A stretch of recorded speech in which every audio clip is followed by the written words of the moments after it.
Let us begin.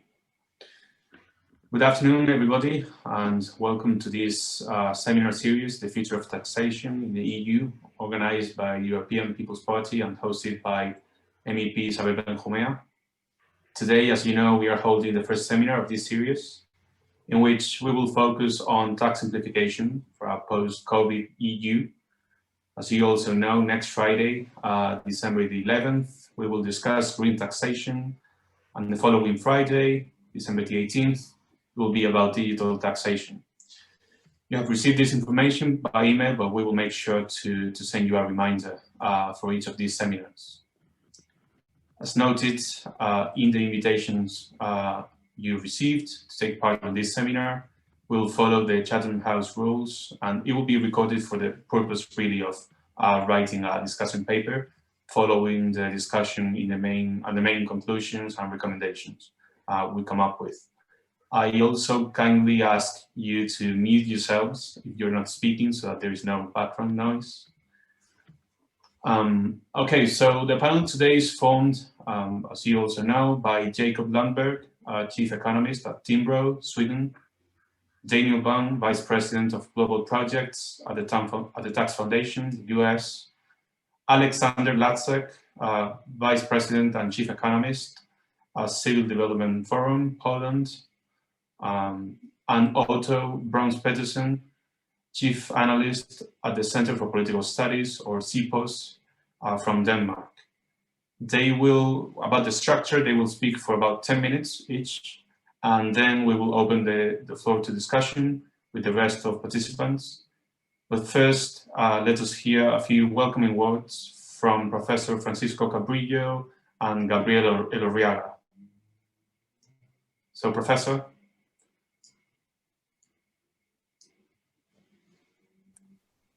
Okay, now, thank you, Juan Angel, and good afternoon, everyone.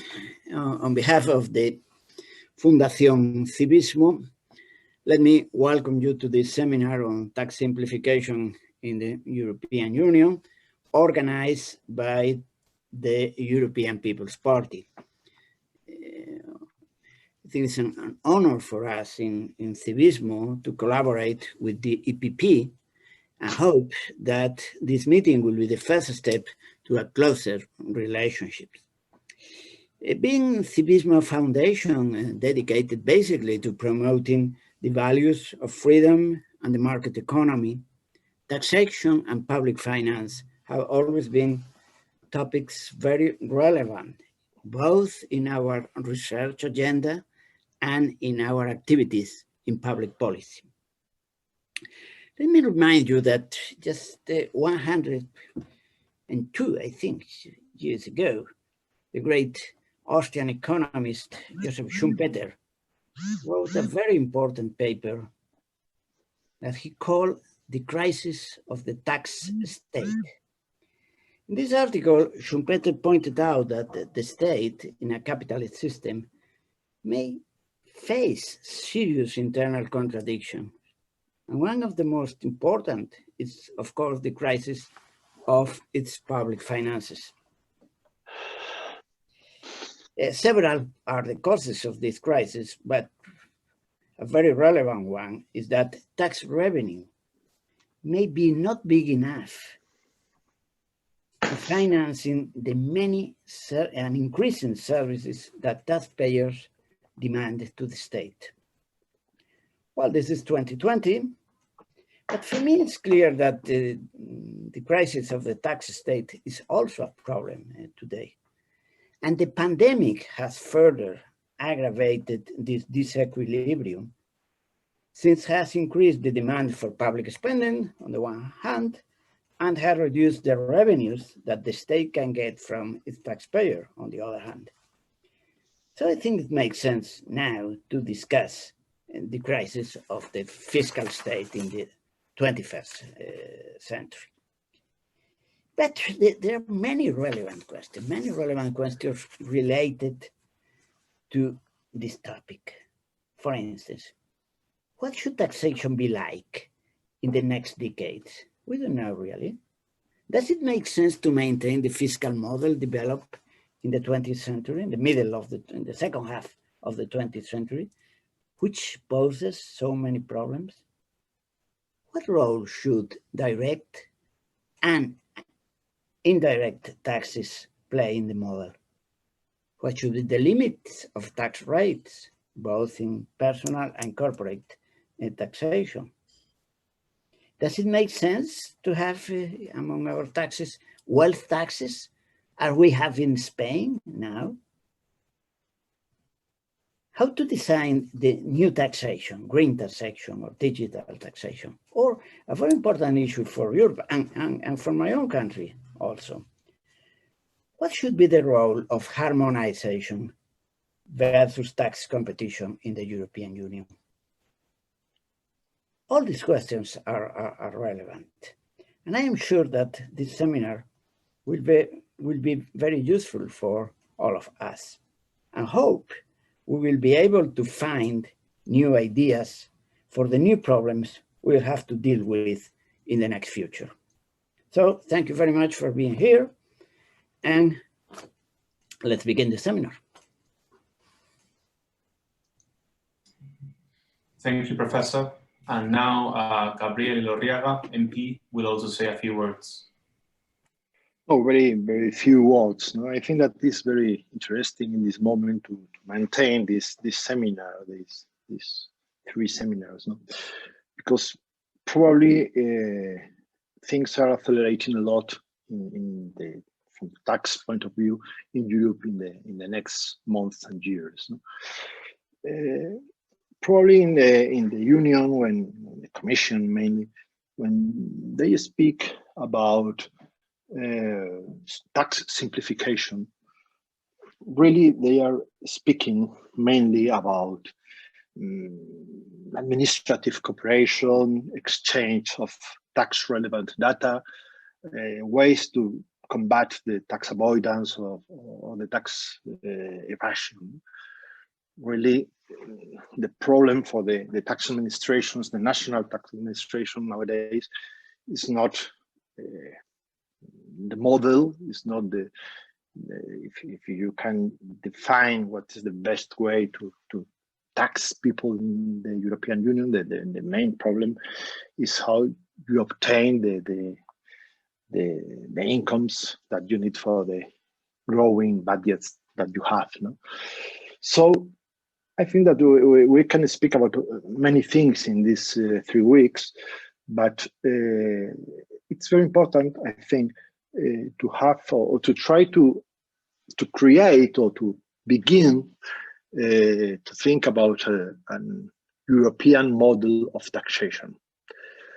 We all know that our main idea is that the taxation is a national competence, but it's the immediate reality that new tax figures will be appear in the European scenario, that we have to integrate these new figures with the national figures, and we have to compound a logical and coherent model of taxation in the different levels of administration. In Spain, the question is very clear, and this is my last thing. It's very clear because we have a very complex internal model with different levels of administration, with capabilities of taxation in all of them. We have recently created a national digital tax and also a Tobin tax or something similar in the national level, because the government has decided not to wait to an OECD or European Union agreement. So we begin next year to tax by ourselves these activities, and the model, the general model, is really not clear at all. What you pretend and how you can combine all these different tax level administrations and many different tax figures with an efficient and fair tax model in the European area. No? So I think at the moment it's very interesting. I think that this is one of the main questions for the next months and years in the European level. So I think that will be very useful for all of us, this discussion in the seminar. Thank you.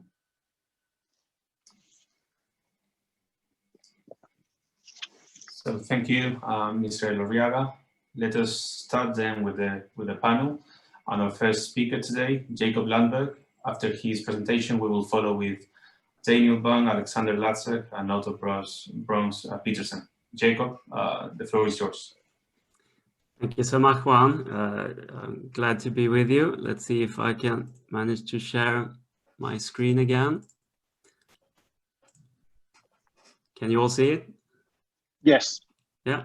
Exemptions in the EU VAT. You see my presentation? Yeah. So I'm going to speak mostly about the VAT. Let's see if I have time to dig into the corporate income tax and the general income tax as well. And I'm going to focus mainly on exemptions in the VAT and why they are a problem. So let's start with what is the VAT? Well, it's a tax on consumption, and that's accomplished by levying the tax at each stage of the production process in proportion to the value added created at that stage. So each producer receives a credit for the taxes paid on inputs that they purchase, and then they levy VAT on the goods that they sell. So the final effect of this is that the full burden falls on the final consumers of this product. And this is similar to the sales tax, which they have in the US, for example, but the difference is that you have this chain-like structure of the VAT. So it's collected in stages rather than at the very end when it's sold to the final consumer. And this has proven to be a much more robust construction compared to the sales tax, which Europe also had before introducing the VAT about 50 to 70 years ago. So as taxes go, I would say this is one of the best ones, actually, because it is, if it's well constructed, which I'll dig into, and it is not very distortionary, and it's robust to tax evasion. So digging into well, first, before we go into the exemptions, for how does this chain work? So here I use the Swedish VAT rate of 25%. So we have a farmer who sells some wool to a store for 40 euros plus VAT of 10 euros. So the farmer remits these 10 euros to the tax agency. But then the store receives a credit for the 10 euros of inputs, taxes of inputs that they paid. And then they sell, say, a woolen sweater to a final consumer for 100 euros plus VAT, which then they remit to the tax authority. So, of course, the final effect is that the tax authority receives the 25 euros in VAT paid for by the consumer, but in relation to the value added at each stage. So the value added by the farmer and the value added by the store. And in this case, as you see, all transactions are taxable. But then the problem is when you have exemptions. So if a sector is exempt from the VAT, then firms that are in that sector, they don't register for the VAT. So they don't charge VAT on sales, but they don't receive the input tax credit either. So practically they are final consumers. They pay VAT just as well as private persons do. And this causes the VAT chain to break. So the VAT becomes in effect a business tax. And I'll go into two cases on how the economic effects of this. So the first example is when it's the final producer that's non-taxable. So for example, we have an insurance company here that sells an insurance service to a final consumer. And then the insurance company in turn has some contractor buys security services or IT services or something like that for 40 euros plus 10 euros of VAT. And the insurance company has to remit that to the tax authority, but it's hidden VAT, which is paid by the final consumer. And then the other case is when it's the intermediate producer, which is non-taxable, and then it becomes actually taxed again. So even though the pre-tax price here is 100 euros, you see the final price for the consumer is actually 137 euros because you have VAT here in the initial stage paid by the consultant, and again here you have VAT on the full price of the product when it's sold to the final consumer. So the consequences of VAT exempt, just to sum it up, you have under taxation when the exempt sectors are selling to final consumers, and you have over taxation when you have exempt sectors selling to other firms. So you have a distortion of consumption, and we don't want that. And also we have in-house bias. So the insurance company in this case prefers to do these services in-house rather than buying them from other firms. And that's also another distortion that we don't want. So the EU has quite a long list of exemptions because it's an old system of VAT. So it was introduced in the 1970s. So a lot of services were placed outside the VAT. And I won't have time to go into these now, but there are, for example, insurance, banking, all kinds of financial services are basically outside, not covered by the VAT. The whole public sector, education and healthcare, etc. And I think New Zealand is an example that you should look to for inspiration when it comes to broadening the tax base for the VAT. So I think I'll stop there, and I won't be able to take part in the Q&A session, I'm afraid, but I thank you for the opportunity to give this presentation. Thank you very much, Jacob. Perhaps you could share the PowerPoint presentation with us. Yeah, absolutely. That would be super helpful. Well, thank you very much. I'll try and stop my screen sharing.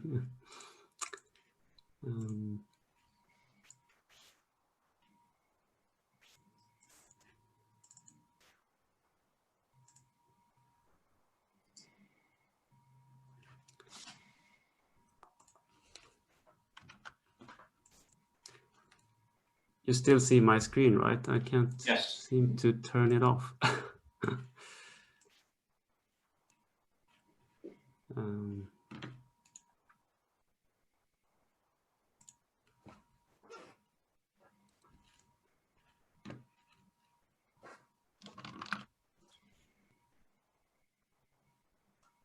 Okay, so Jacob, do you know how to stop sharing your screen? Okay. Perfect. So, Daniel, whenever you want. Thank you so much. Happy to be here. Thank you for Civizio for inviting me, and the EPP for organizing this. I'm Daniel Budd, Vice President of Global Projects from the Tax Foundation. Tax Foundation is a think tank based in Washington, D.C. So I have the privilege of having an external view to the EU tax policy debate.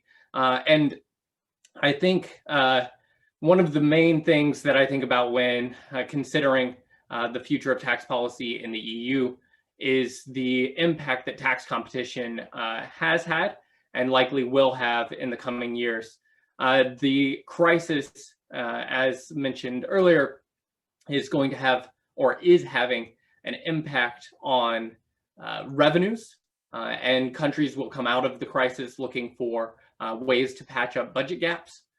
They'll look for new investment opportunities, attracting capital, and also attracting workers. And these various pressures come down to what the countries and potentially the EU as a whole decides as far as the direction of tax policy. For revenues, countries may try to get to rely on the EU budget for continued support, or push for taxes on foreign companies or energy sources, trying to shift the tax burden in a new direction. For investment, countries may be tempted to double down on what I would like to say are approved incentives like patent boxes or special deductions schemes for research and development or green investment. And for attracting workers, countries, some of them have already, in a way, self-identified and said that they're going to have special schemes to attract foreign workers, basically saying, hey, in this new economy, workers are even more mobile than they have been before. Why don't you move to one of these nice islands in Southern Europe and pay lower taxes for a while? And these pressures can lead to a lot of complex proposals. Tax systems are not really well suited for one-off proposals or one-off incentives or one-off levies on different industries. In fact, you end up, if you take that route with special incentives for certain activities or special taxes on certain industries, you're going to end up with a really complex and overly burdensome tax system.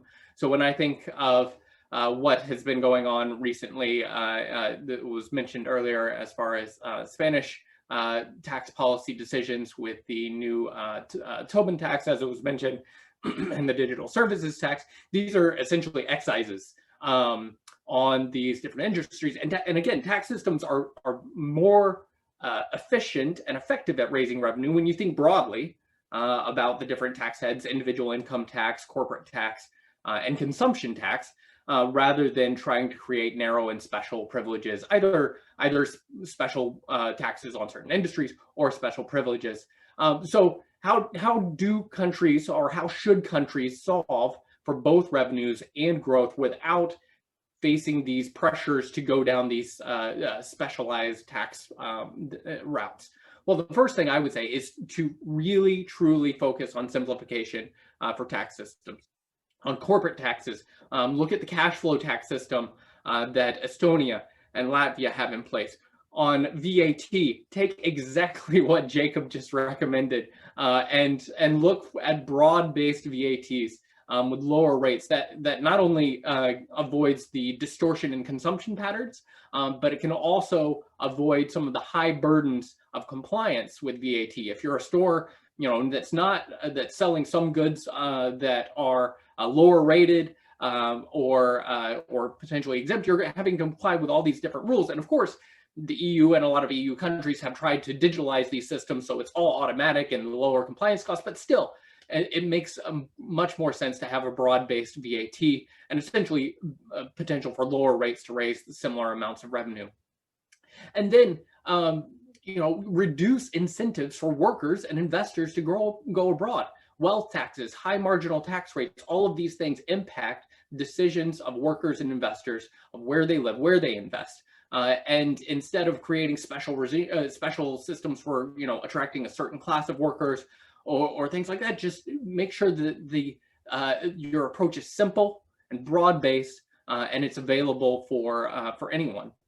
Now, competitive pressures can lead to these simplification outcomes. We see that a lot, and again, in Northern Europe. But competitive pressures can also lead to that other route that I mentioned, which is more complicated incentive schemes, pressures on Brussels to rewrite the rules for everyone. And it's really this tension between allowing countries to innovate and hopefully move towards simpler taxation versus higher tax countries, and some countries that have complicated systems, putting pressure on Brussels to make everybody move up to that level of complexity. Now, certainly there is potential for some policies to come from Brussels to simplify things, as Jacob was mentioning. Some of these VAT changes probably should come from Brussels to make sure the internal market and the VAT makes sense and is easy to comply for businesses that work across borders. But some taxes in Europe are always going to be, or I expect them always to be, decided at the national level. And it's incumbent on countries to think about the incentives that are baked into their system, the way that tax policy can just be overly complex, and the way to move towards simplification while also having an eye on revenues and growth. Whether at the end of this decade, tax competition will be alive and well, or if it'll have been stamped out by rules either from the OECD or from Brussels, it will still be part of the game because countries will still be competing for these mobile factors, even if tax is no longer a tool. But tax should be a simple, neutral approach rather than something that's getting focused on particular industries or sectors. And there's a way to think about tax that is both pro-growth and supportive of country revenue needs. And with that, I'll turn it back to Juan Angel. Thanks very much, Daniel. Very, very interesting indeed. So let us now hear Alexander. Hello, thank you for invitation. I will take on thoughts already mentioned by both Jacob and Daniel, but I will try to focus more on what can be done at EU level and what should be done at country level. We should start with the observation that EU member states, among EU member states are both countries that are ranked as having the best tax systems in the world and the worst, maybe not in the world, but among OECD countries. I'm referring here to ranking prepared by Tax Foundation and Daniel with his colleagues. So even looking at less complicated measures, like just how long does it take to fill in the taxes, we see huge variation in EU.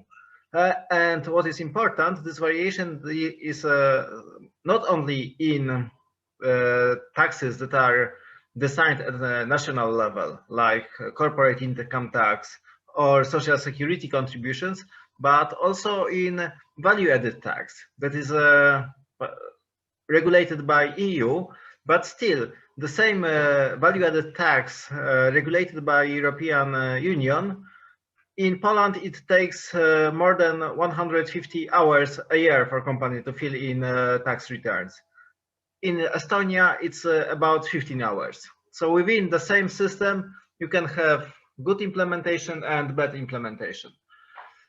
Unfortunately, Poland is an example of country with very, very poor implementation of EU directive.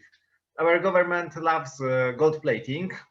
Here you can see a simple example of mandatory disclosure regime. That was how it was implemented in Poland. It was not only designed in such a way that Polish taxpayers must fill in much more information that the directive requires, but also penalties in Poland are out of scale. But still the government is saying that we are just implementing EU directive. So this is the problem with the implementation of EU directives, and my main message from this part is that the solutions are usually at national level, not EU level. Still, however, there are topics that should be covered by Brussels. In public debate in Poland, I'm always struck how much attention is given to EU funds and how little attention is given to benefits of single market, which is the main growth engine of European Union. Of course, smaller countries benefit more from it, but Poland, without the single market, Polish GDP would be about 10% smaller. So how does it connect with taxes? When it comes to single market, it's still distorted by problems with value-added tax. The current system was designed 27 years ago as a transitional regime. A few years ago, European Commission started a value-added action plan, a value-added tax action plan. There was some progress made, but still we are not moving toward a definitive value-added tax system. Why such a move would be beneficial for all? It would enchase working of single market, helping smaller companies to trade across the border. It could also cut value-added tax gap and the tax fraud. And also, we can use better new technologies to make the system simpler. Jacob already mentioned this point, but I will stress once again that value-added tax is among most growth-friendly taxes. All other taxes are usually much more distortive, and in the long run, we would like to tax consumption and not the work or investment. So, to sum up my points, majority of tax problems are created at the national level, not at the Brussels level. Of course, value-added tax reform is very complicated. It's not a coincidence that for more than a quarter of a century we have transitional regime, because agreeing on a definitive system is hard. But I think that this is the last crisis is the good opportunity to start again talking about the definitive value-added tax regime in EU. Thank you. Okay, thank you, Alexander. And last but not least, let us hear from Otto. Otto, the floor is yours. Please, Otto, remember to unmute yourself. Sorry. Yes. And that's even more important because I don't have a slide show to share with you, just my voice. But good afternoon. I'm delighted to join you for this important conference. I think what I'm going to say today might sound a little bit contradictory, because on the one hand, I think that tax policy is extremely important for the post-corona period we are facing in Europe. On the other hand, I don't think that there's much tax policy can do in terms of fiscal stimulus to alleviate the present crisis. And I think that many of the initiatives the EU is working on are going in the wrong direction. I think we should move in a different direction. But tax policy is important, and especially it is important for the long run as a structural instrument to increase economic well-being, to increase productivity, which is an important challenge in all countries. In Denmark, we have pursued tax reforms for more than 3 decades, and my best estimation is that these reforms, while quite modest, have raised our level of GDP by about 10% over that period. But we still have room for much further improvements. So tax policy is an important instrument, and especially for the long run prospects of the economy. I do worry, though, that in the short term that we are going to be left with problems of the need for consolidation after the crisis, and that many countries are going to increase taxes to close the gaps in their public finances, and that could be a wrong way to go. We should rather try to design good tax policies. And what are good tax policies? Well, I think I would start out with an important result from tax economics. It's sometimes referred to as the Atkinson-Stiglitz theorem, but basically it says that if you are only concerned with redistribution, you should only tax wages. You shouldn't tax specific commodities, and you shouldn't tax savings. So if your only concern is redistribution and financing, the public financing, you should only tax wages. You could tax specific commodities in the case where there are externalities you want to avoid. But that's the role of taxes or excise duties. That is to deal with externalities. But basically, what this means is that for our present purposes is that I think it's very important to reduce the corporate tax. Corporate taxes are actually is an indirect way of and a very inefficient way of taxing wages. It taxes wages by reducing productivity rather than taxing wages directly. So the corporate tax is especially in an open economy is not an efficient way of taxing. So we should move forward.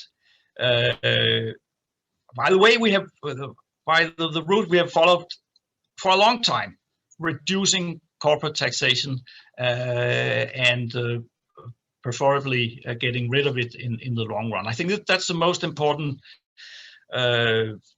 step you could take to stimulate the long-term growth would be to reduce corporate taxation and so that's one important thing point. I do agree with what has been said about the VAT. It's and actually, if you have a broad-based VAT, luckily our VAT is quite broad-based. But if it is broad-based and has one rate, it will actually work as a tax on wages. It is it is a tax on wages in that case, but that. So it's not a consumption tax. It's really a tax on wages if you have it broad-based. So I think that's what. And then of course you should not only reduce the corporate taxes. You should reduce all taxes on savings and capital. And I'm speaking from Denmark, where we have some of the highest taxes on savings and very unequal tax rates. So that would be a high, important concern for us. If I look at the EU agenda, the Commission has been trying for a number of years now to push the idea of a common consolidated corporate tax base. And originally, the idea was to simplify the way the businesses or large corporations made their taxes, and to that extent, that it might be a good idea if it was voluntary as it was supposed to be. But I worry that this is going to be a venue for an EU tax or corporate taxation. And I also worry that this is going to stand in the way of what we need, which is healthy tax competition, which should actually be encouraged. And again, speaking from a smaller country in periphery of the EU, is important to have the opportunity to lower your tax rate when you take part in tax competition. If you have a minimum tax rate, that would be, it wouldn't be beneficial, but it would mostly be, to the extent it would be beneficial, to large central economies, not marginal ones as we are. So I think that's very important. I worry about the attempts to introduce digital taxes, which are basically is a protectionist measure from the EU. I think we should go in the other direction to try to reduce protectionism.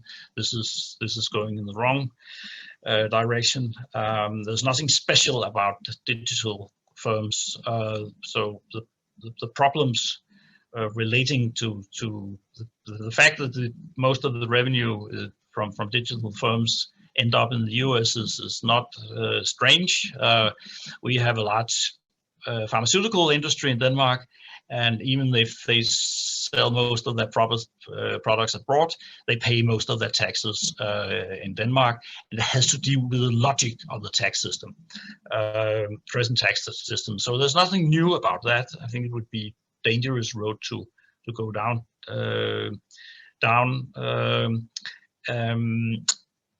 I also worry that as has already been mentioned, that we might end up with a financial transaction tax.